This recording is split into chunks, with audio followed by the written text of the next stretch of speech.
The prisoner didn't sleep at night like the others. Instead, every night he secretly hung his body upside down from the metal strip of his bed. He stayed there until his muscles completely gave out. After that, he pulled out a hidden notebook and carefully noted down the exact time every single night. The next day, as soon as the production line shift changed, he deliberately damaged a number plate at the right moment.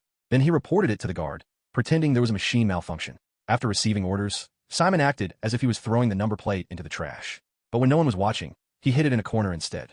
By repeating this process daily, he soon collected a large number of number plates. At the same time, his physical strength increased rapidly. Soon, he could hang upside down for more than 2 full minutes without collapsing. When all the preparations were complete, he chose the perfect day to execute his plan. He pushed the trash bin close to the wall.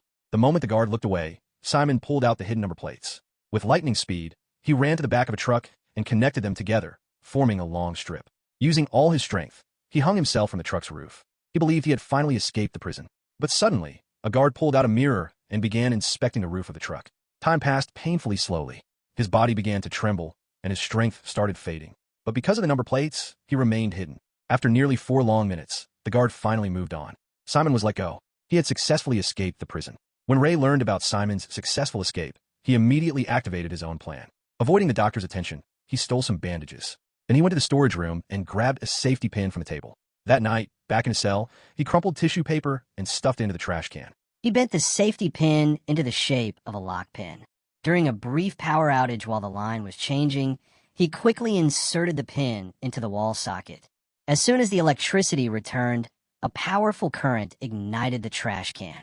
Seeing this, Ray immediately set his blanket on fire and pressed it against his hand, allowing it to burn badly. Then he began screaming loudly that his cell was on fire. The guard rushed in, put out the flames, and immediately took the injured Ray to the medical room, completely unaware that this was all part of Ray's plan. The moment the doctor started applying bandages, Ray suddenly attacked. He grabbed the doctor and injected him directly in the neck.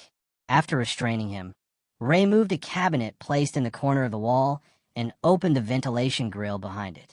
He climbed inside and carefully pushed the cabinet back into place. Now, his freedom was just 1 step away. Silently, he climbed upward using the pipe. On the way, he picked up a cloth strip stolen from the medical room and wrote protest slogans on it. Exiting through the pipe, he landed directly on the ground, where a massive crowd had gathered outside the prison. Ray took advantage of the moment, spreading the slogan-filled cloth and blending into the crowd. But suddenly, a woman recognized him. Panicking, he handed her the cloth and told her to wave it like a flag. But within seconds, his identity was exposed. There was no escape left. He attacked the woman, knocked her unconscious, and slipped away without drawing attention. Moments later,